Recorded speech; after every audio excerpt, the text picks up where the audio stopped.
OC হোক, TNO হোক, প্রত্যেকটা অফিসে, সাব রেজিস্ট্রি অফিসে হোক, যেখানে যান বিয়ে শাদীও করতে পারবেন না, হাসপাতাল থেকে লাশটা পর্যন্ত ছুটাইতে পারবেন না যদি মর্গে আপনি ঘুষ না দেন।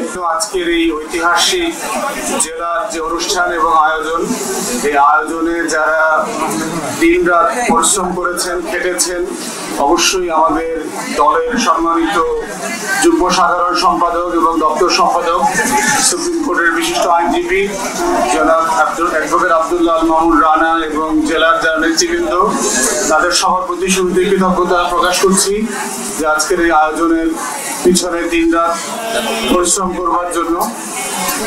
তো আমি শুরুতেই আপনাদেরকে একটু বলবো যে যেহেতু জেলাতে এবি পার্টির প্রথম প্রোগ্রাম, এবি পার্টিটা আসলে কি, এত রাজনৈতিক দলের ভিড়ে আমাদেরকে আবার একটা নতুন দল কেন করতে হলো?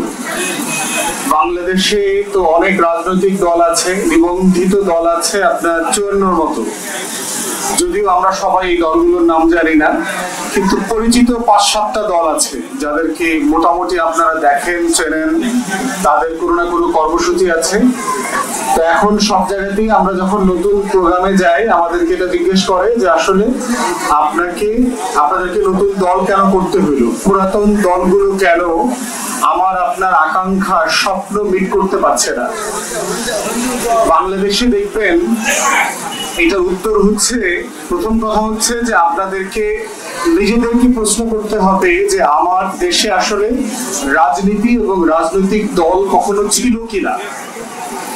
এটার একটা বড় জায়গা আপনি দেখবেন যে গত সপ্তাহে আমাদের নারী বিষয়ক যে একটা সংস্কার কমিশন করেছে, তারা একটা প্রতিবেদন দিয়েছে।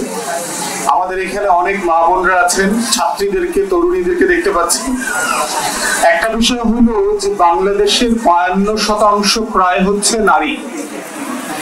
তাহলে প্রশ্ন স্বাধীনতার 53 বছর পরেও এসে কেন আমার মা বোনদের অধিকার নিয়ে, তার সন্তানের নিরাপত্তা নিয়ে, আমার যে ছাত্রী আছে, শিক্ষার্থী আছে, ওদের এখনো ইফটিজিং এর শিকার হইতে হয়, বঞ্চিত হইতে হয়। এই আন্দোলনগুলো আমরা কেন করছি?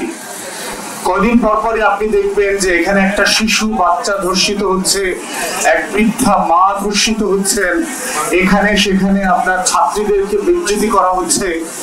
তাহলে একটা প্রশ্ন 53 বছর পরে আমরা কেমন একটা বাংলাদেশ বানালাম, যেই বাংলাদেশটাতে 53 বছর পরে এসে আমার নাগরিকের নিরাপত্তা, আমার নারীর নিরাপত্তা, আমার ছাত্রীর নিরাপত্তা নিয়ে আমাদেরকে আওয়াজ তুলতে হচ্ছে। এবং এগুলো কারা করছেন? আপনারা দেখবেন অধিকাংশ সময় এগুলোর সাথে যারা জড়িত আছে তারা দেখবেন কোনো না কোনো ভাবে রাজনৈতিক দলের ছত্র ছায়া এগুলো করছে। তাহলে প্রশ্ন যে রাজনৈতিক দলগুলোর তো কাজ ছিল আপনাকে নিরাপত্তা দেওয়া, অথবা আপনার নিরাপত্তা যারা নষ্ট করছে তাদের বিরুদ্ধে ফাইট করা। কিন্তু আমরা দেখতে পাচ্ছি ঠিক সেই মানুষগুলো রাজনৈতিক দলের ছায়ায়, রাজনৈতিক দলের নেতাদের প্রচ্ছন্ন সহযোগিতায়, ব্যানারে তারা দিব্যি এলাকাতে ঘুরে বেড়াচ্ছে। তো এই যখন বাস্তবতা, তখন প্রশ্ন যে আমার দেশে আসলে গত 53 বছর কোনো রাজনৈতিক দল ছিল কিনা। দ্বিতীয়ত দেখেন, আপনাদের চুয়াডাঙ্গা জেলা যেখানে সবচেয়ে বেশি গরম পড়ে, আবার সবচেয়ে বেশি শীত পড়ে, এবং পানির সমস্যা যে জেলাগুলোতে সবচেয়ে বেশি, তার ভিতরে আপনাদের চুয়াডাঙ্গা অন্যতম। আপনারা যারা গ্রামে থাকেন আপনারা জানবেন যে নদীগুলো শুকায় গেছে আপনাদের, অথচ এর মানে কি যে আমাদের আসলে কোনো নদী নেই চারপাশে যে নদীতে পানি আছে? তাহলে চুয়াডাঙ্গা জেলার যারা কৃষক আছেন, যারা জেলে আছেন, যারা মাছ ধরে খান, যারা চাষবাস করে খান, তাদের এই যে নদীর পানিটা কোথায় চলে গেল? তাহলে আমাদের যে এতগুলো নদী আমাদের চারপাশে, আপনাদের এখানে মাথা ভাঙা নদী আছে, ভারতের মুর্শিদাবাদ থেকে এসছে, কিন্তু এই নদীর বাংলাদেশ অংশের সবচেয়ে বড় অংশটুকু প্রায় 74 কিলোমিটার আপনাদের চুয়াডাঙ্গার উপর দিয়ে। তো সেই মাথা ভাঙা নদীটা কি আসলেই ভেঙে গেছে কিনা? এই নদীতে পানি নাই কেন? আপনার কুমার নদী, আপনার ভৈরব, আপনার আত্রাই, আপনার যে চারপাশে নবগঙ্গা নদী আছে, এই নদীগুলোর পানি কোথায় গেল? নাই কেন? তাহলে আপনারা যারা আমাদের এই চুয়াডাঙ্গার বিভিন্ন গ্রামে বাস করেন, চাষবাস করেন, কৃষক পরিবারের সদস্য, অথবা আপনাদের আত্মীয় স্বজনরা যারা আছেন, তাদেরও ছোটবেলার কথা জিজ্ঞেস করেন। তারা কিন্তু মাথা ভাঙা নদীতে আমাদের মা বোনরা গিয়ে থালাবাটি ধুইতেন, গোসল করতেন, কিন্তু সেই নদীগুলোতে এখন প্লাস্টিক, বর্জ্য, ময়লা আবর্জনা, এত খারাপ অবস্থা যে সেখানে গোসল করবার মতো কোনো অবস্থা নাই, সেখানে বর্জ্যের কারণে কোনো মাছ নাই। তাহলে এই নদীগুলোকে কেন আমরা বাঁচানোর জন্য চেষ্টা করছি না? আমাদের রাজনীতিবিদদের কাজ কি আসলে? তাহলে চুয়াডাঙ্গার রাজনীতিবিদরা এই সিম্পল কাজগুলো কেন করলেন না? আমাদের চারপাশে দেখেন, আপনাদের নদীর একটু উজানের দিকে গেলে কিন্তু আপনাদের পানি আছে। তাহলে আপনার কেন একটা নদীর সাথে আর একটা নদীর যেখানে পানি বেশি আছে এই 19-20 কিলোমিটার আমি খনন করলাম না? খনন করে প্রত্যেকটা নদীর সাথে প্রত্যেকটা নদীকে মিলায় দিলাম না কেন খালের মতো করে? এই কাজটা তো জটিল কাজ না? জিয়াউর রহমানের সময় আমরা দেখেছি যে শহীদ প্রেসিডেন্ট হাজার হাজার মাইল হেঁটে 7,000, 8,000 করে কিলোমিটার আপনার খাল খনন করেছেন, কৃষি জমির সাথে, নদীর সাথে, পানির সাথে কানেক্ট করে দিয়েছে। তাহলে আমরা বলবার চেষ্টা করছি যে তাহলে রাজনীতির আসলে কাজটা কোথায়? যেটা আমার কৃষকের কষ্ট, সেই কষ্টটা দূর করা হচ্ছে আমার রাজনীতি। যেটা আমার জেলের কষ্ট, সেই কষ্টটা দূর করা হচ্ছে আমার রাজনীতি। আমার চারপাশের প্রাণ, প্রকৃতি, পরিবেশ, আমার নদী, এটা বাঁচিয়ে রাখার যে আয়োজন, যে চেষ্টাটা, সেই চেষ্টাটার নাম হচ্ছে রাজনীতি।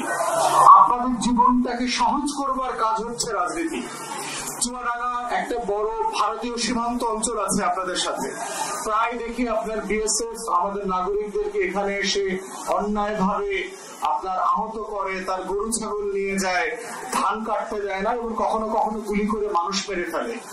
তাহলে আমাদের সীমান্ত রক্ষীরা চুয়াডাঙ্গায় কি করছে? গত 16 বছর কি করেছে? তাহলে আমার গ্রাম, আমার চুয়াডাঙ্গার মানুষরা যারা সীমান্তে থাকেন, তারা কি এই দেশের নাগরিক না? তারা কি 53 বছর পরেও এই নিরাপত্তা পেতে পারেন না? তাহলে আমার রাজনীতিবিদরা কি করছিলেন? কেন 53 বছরে আমাকে ডজন ডজন নাগরিকের জীবন হানি হয়েছে এই জেলাতে, এই জেলার সীমান্তে, কিন্তু আমাদের রাজনীতিবিদরা কিছু করলেন না, প্রতিবাদ করলেন না? তাহলে আমরা যখন বলছি যে আমরা একটা নতুন রাজনীতি করব, সেই রাজনীতিটার মানে হচ্ছে আপনার কষ্ট নিয়ে আমরা রাজনীতি করব, আপনার জীবনটা যেন আরামের হয়। আপনারা যারা গ্রামে থাকেন, বিভিন্ন জেলায় থাকেন, দেখবেন মা বোনদের বিভিন্ন সময়ে ডাক্তার দেখানোর জন্য যে কি কষ্ট করতে হয়। প্রসূতি মাকে আপনি উপজেলা স্বাস্থ্য কমপ্লেক্সে নিয়ে যাবেন, দেখবেন ডাক্তার নাই, নার্স নাই। পরীক্ষা করাবেন, টেস্ট করতে যাবেন, দেখবেন টেস্টের সেই মেশিনটা কাজ করতেছে না। আপনাকে দেখবেন ডাক্তার আর নার্স সরকারি চিকিৎসা না দিয়ে কানে কানে বলবে বাইরের একটা বেসরকারি হাসপাতালে যাওয়ার জন্য, ক্লিনিকে যাওয়ার জন্য। তখন আপনার কাছ থেকে আবার বেশি টাকা ওখানে ডায়াগনোসিস নামে তারা আয় করবে, তারা কমিশন খাবে। তাহলে আমার হাসপাতালগুলোতে, চুয়াডাঙ্গা সদরে এবং অন্যান্য উপজেলায় আপনার স্বাস্থ্য কমপ্লেক্স গুলোতে আমার ডাক্তার নাই কেন, নার্স নাই কেন? তাহলে আমার মা বোনদেরকে চিকিৎসা করবার জন্য, আমার মানুষদেরকে, আমার নাগরিকদেরকে চিকিৎসা সেবা দেওয়ার আয়োজনটা নাই কেন? কেন আপনি দেখবেন আমাদের প্রত্যেকটা স্বাস্থ্য কমপ্লেক্স, উপজেলা স্বাস্থ্য কমপ্লেক্সের পাশেই 0.5 কিলোমিটার, 1 কিলোমিটারের মধ্যে বিভিন্ন ক্লিনিক, ডায়াগনস্টিক সেন্টার হচ্ছে? এর মানেটা কি? তাহলে রোগী যাচ্ছে সরকারি হাসপাতালে, কিন্তু সেখানে চিকিৎসা নাই, তাকে বাধ্য করে পাঠানো হচ্ছে বেসরকারি হাসপাতালে, যেটার নাম হচ্ছে ব্যবসা, পুঁজি। তাহলে আমার জীবন, আমার নাগরিকদের জীবনকে সহজ করবার কোনো আয়োজন আমরা দেখতে পাচ্ছি না।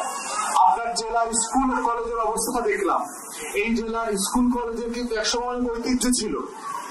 ব্রিটিশ আমলে অনেক বড় বড় স্থাপনা কিন্তু আপনাদের চুয়াডাঙ্গাতে হয়েছে। আমাদের ট্রেন স্টেশনের কথা চিন্তা করেন, দর্শনা, আলমডাঙ্গা, এগুলো কিন্তু খুব পুরাতন আমলের ট্রেন স্টেশন। দর্শনা সম্ভবত বাংলাদেশের এই অঞ্চলে প্রথম স্টেশন, যেটা 1859 সালে হয়েছে। তো সেই ট্রেন স্টেশনকে ঘিরে আমার পুরো জেলাতে ট্রেন লাইন তৈরি হইল না কেন?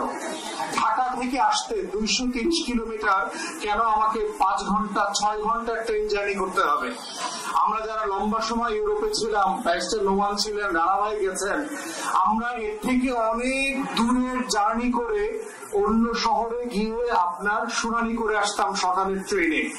300 কিলোমিটার বেগে সেই ট্রেন চলত, 1 ঘন্টার জার্নিও না।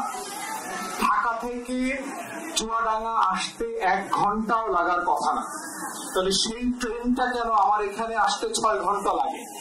এবং কখনো কখনো আপনি দেখবেন ঈদের মৌসুমে আপনি টিকিট পাবেন না, কালোবাজারিদের হাতে আপনি জিম্মি হয়ে গেছেন, তাহলে সেই সেবাটা কোথায়? রাস্তায় দেখলাম আপনার এখানে ফ্লাইওভার হচ্ছে, ট্রেন স্টেশন, ট্রেন লাইনের উপর দিয়ে, সেই ফ্লাইওভারের কারণে চারপাশে জট লেগে আছে।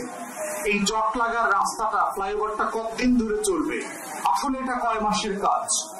আপনি দেখবেন আমাদের প্রত্যেকটা স্থাপনা করতে যেটা 3 মাসের কাজ সেটা 3 বছর লাগছে, যেটা 4 বছরের কাজ সেটা 14 বছর লাগছে। তাহলে এটার মধ্য দিয়ে যেটা হচ্ছে, বাংলাদেশ রাষ্ট্রের যে ওয়াদা ছিল যে আমার নাগরিকদের জীবনটাকে আমি আরামের করব, সহজ করব, সেইটা কিন্তু আমরা করতে পারছি না। এবং এইটার যে ভোগান্তি, এই ভোগান্তি আমাদের সবাইকে ভুগতে হচ্ছে প্রতিদিন, প্রতি বছর, দশক দশক ধরে। অতএব সেইখানেই হচ্ছে আমাদের এবি পার্টির বক্তব্য হচ্ছে যে বাংলাদেশের এই রাজনীতির ওভারহলিং করতে হবে। রাজনীতি নামক এই মেশিনটাতে ঘুণ পোকা ধরেছে, এবং ঘুণ পোকা যখন চেয়ারে ধরে অথবা কোনো ফার্নিচারকে, কোনো আসবাবপত্রকে সে খেয়ে ফেলে, এইটাকে আপনি সিম্পলি ফু দিয়ে মেরামত করলে হবে না, এটাকে নতুন করে তৈরি করতে হয়। ওই চেয়ারটাকে বাদ দিয়ে দিতে হয়, ফেলে দিতে হয়, কারণ ওই চেয়ারটাতে বসলে আপনার জীবন নিরাপদ না। এবং যারা গ্রামে গঞ্জে থাকেন, মা বোনরা জানবেন যে আপনার বাচ্চার উপবৃত্তি দেখবেন, যেটা সরকার আপনার মেয়ের বা মেয়েকে দিচ্ছে পড়াশোনা করবার জন্য, সেটার জন্য আপনার ইউনিয়নের মেম্বার চেয়ারম্যানকে 500 টাকা 1000 টাকা ঘুষ দিতে হয়। মুরব্বীদেরকে একটা ভাতা দেয়, দুস্থ ভাতা দেয়, অথবা বিধবা ভাতা দেয়, অথবা বয়স্ক ভাতা দেয়। সেই বয়স্ক ভাতার জন্য দেখবেন আপনার ইউনিয়নের চেয়ারম্যান মেম্বারের কাছে দিনের পর দিন, রাতের পর রাত আপনাকে গিয়ে তদবির করতে হয়, অ্যাজ ইফ ওইটা ওর বাপের টাকা দিয়ে দিচ্ছে। আপনাদেরকে যে সরকার ভাতা দেয়, এটা কি ইউনিয়ন পরিষদের চেয়ারম্যান মেম্বারের বাপের টাকা না আপনার টাকা? আপনাদের টাকা, রাষ্ট্রের টাকা দিচ্ছে। তাহলে রাষ্ট্রের টাকা দেওয়ার জন্য তাকে আবার সেবার জন্য টাকা দিতে হচ্ছে কেন? আপনারা যারা জমি দলিল করতে যাচ্ছেন, আপনারা দেখবেন এটা সহজ কাজ। রেজিস্ট্রি অফিসে যান, ঘুষ না দিলে কি আপনি জমির দলিল করতে পারবেন? পারবেন না। তাহলে এই যে আমার জীবনটা যে আপনাকে আষ্টে পৃষ্ঠে বেঁধে ফেলেছে, আপনি প্রত্যেকটা সরকারি অফিসে যাবেন, মনে হবে যে আপনি একটা ভিন দেশের নাগরিক আসছেন এখানে। টাকা ছাড়া কোন সরকারি অফিসের ফাইল লড়ে না, সেটা ডিসির অফিস হোক, এসপির অফিস হোক, পুলিশের থানা হোক, ওসি হোক, টিওনো হোক, প্রত্যেকটা অফিসে, সাব রেজিস্ট্রি অফিসে হোক, যেখানে যান বিয়ে শাদীও করতে পারবেন না। হাসপাতাল থেকে লাশটা পর্যন্ত ছুটে দিতে পারবেন না যদি মর্গে আপনি ঘুষ না দেন। তাহলে এইরকম রাষ্ট্র তো আমরা চাই নাই। তো এই রাষ্ট্রের জন্য বারবার যেন আমাকে যুদ্ধ করতে হয়েছে, আমাকে লড়াই করতে হয়েছে। লড়াই করতে হয়েছে বলেই দেখবেন আমার লড়াইটা শেষ হয় না। আমার দাদারা সেই 40-এ 47-এ যুদ্ধ করেছে, লড়াই করেছে, পাকিস্তান বানাইছে। আমাদের বাবারা 71-এ আবার একটা দেশ বানাইছে, বানানোর পরে আবার 90-তে স্বৈরাচার বিরোধী আন্দোলন করতে হয়েছে, আবার 24-এ আমাদের 1400 শহীদকে জীবন দিতে হয়েছে। কতবার জীবন দিলে পরে আমি আমার সেই রাষ্ট্রটা পাবো, যে রাষ্ট্রটা আমার হবে, যে রাষ্ট্রের মালিক আমি হব। অতএব সেই জায়গাতেই হচ্ছে আমরা বোধ করছি যে বাংলাদেশে একটা নতুন রাজনীতি তৈরি হইতে হবে। এই রাজনীতিটার ভিত্তি হবে হচ্ছে জনগণ, কেন্দ্রে হচ্ছে মানুষের অধিকার, আপনাদের অধিকার। কিভাবে আপনারা ভালো থাকবেন, আপনাদের ছেলে মেয়েরা ভালো থাকবে, তারা ভালো লেখাপড়া করতে পারবে, তারা কোন রকম হেনস্থা ছাড়া সরকারি সকল সেবা পাবে। বাংলাদেশ রাষ্ট্র যে সেবাগুলো দিচ্ছে সেগুলোর জন্য আপনাদের কোনো ভোগান্তি হবে না। সেই ধরনের সংস্কার এবং সেবার মধ্য দিয়ে আপনাদের সমস্যা সমাধানের যে রাষ্ট্র, যে রাজনীতি, সেই রাজনীতিটাই আমরা করে যাচ্ছি। সর্বশেষ হচ্ছে বাংলাদেশে এখন দেখবেন যে 24-এর গণ অভ্যুত্থান পরবর্তী অনেক টেনশন চলছে যে আসলে বাংলাদেশে এখন কি হওয়া উচিত। অল্প সংস্কার হওয়া উচিত, বেশি সংস্কার হওয়া উচিত, তাড়াতাড়ি নির্বাচন দেওয়া উচিত, বিচার করা দরকার। আমরা এবি পার্টির বক্তব্য হচ্ছে এগুলো সবগুলো গুরুত্বপূর্ণ। সংস্কার, বিচার এবং নির্বাচন একটার থেকে আরেকটা কোনোভাবেই ছোট না অথবা কম গুরুত্বপূর্ণ না। প্রফেসর ইউনূস, আমরা বিশ্বাস করি যে বয়স এবং দুনিয়াতে ওনার যে সম্মান আছে, এই সম্মানের বাস্তবতায় উনি যে ওয়াদা দিয়েছেন আগামী ডিসেম্বর থেকে জুনের মধ্যে নির্বাচন হবে, সেই ওয়াদার উপরে আমরা আস্থাশীল। আমরা বোধ করছি এর ভিতরে গুরুত্বপূর্ণ যেই সেবাদানগুলো প্রতিষ্ঠান আছে, হাসপাতাল থেকে শুরু করে সরকারি প্রতিষ্ঠানগুলোর সংস্কার যতটুকু করা সম্ভব সেগুলো উদ্যোগ নেওয়া দরকার এবং সংস্কার করা দরকার। ভালো মানুষ, সৎ, যোগ্য, যারা দক্ষ কর্মকর্তা আছেন প্রশাসনে, পুলিশের ভিতরে, আমলাতন্ত্রের মধ্যে, তাদেরকে দায়িত্বগুলো দেওয়া দরকার। গণশুনানির মাধ্যমে জনগণের মতামত দেওয়া দরকার। জনগণের অভিযোগগুলো যেন সমাধান হয়, অভিযোগগুলো যেন সরকার শোনে, স্থানীয় প্রশাসন শোনে, সেই বিষয়গুলো নিয়ে আমরা বারবার কথা বলছি। বর্তমানে দেখবেন কোন স্থানীয় প্রশাসন নাই। ইউনিয়ন পরিষদ থেকে শুরু করে আপনার জেলা পরিষদ পর্যন্ত সকল প্রশাসন সরকার ভেঙে দিয়েছে। তাই আমরা বারবার দাবি করেছি স্থানীয় প্রশাসনে যারা চাষিবাদ বিরোধী আন্দোলনে ছিল, যারা আওয়ামী বিরোধী ছিল, যারা গণতন্ত্রের পক্ষের শক্তি ছিল, তাদেরকে প্রশাসক হিসাবে নিয়োগ দিয়ে দায়িত্ব পালন করার সুযোগ দেওয়া দরকার। কারণ টোটাল যে সার্ভিস সিস্টেম আছে, সেবার যে একটা ক্ষেত্র আছে, এই সেবাটা ভেঙে পড়েছে। জন্ম সনদ, মৃত্যু সনদ, বিবাহের সার্টিফিকেট, তারপরে হচ্ছে জাতীয় নাগরিক পত্র যেগুলো আছে, ভোটার আইডি কার্ড, কোনো কিছু করা যাচ্ছে না এবং অনেক বছর ধরে জমে আছে। 4 বছর 5 বছর ধরেও আপনার ভোটার আইডি কার্ড করা যাচ্ছে না। তাই আমরা বোধ করছি এই সংস্কারগুলোর মধ্য দিয়ে হচ্ছে আমরা ধীরে ধীরে যে ডেডলাইন আছে নির্বাচনের, এই ডেডলাইনের দিকে এগিয়ে যাব। এবং ঝিনাইদহে আপনার একজন ভাই শহীদ হয়েছেন, আমরা তার রুহের মাগফিরাত কামনা করছি। যারা লড়াইতে ছিল, আহত হয়েছে, তাদের পুনর্বাসন, তাদের চিকিৎসা, ক্ষতিপূরণের দাবি জানাচ্ছি এবং অন্তর্বর্তীকালীন সরকারকে বলছি যে বাংলাদেশের নাগরিকদের জীবন, তার ভোগান্তিকে দূর করে রাষ্ট্রটাকে যত আরামদায়ক করা যায় সেইটার ব্যবস্থা আপনারা করবেন।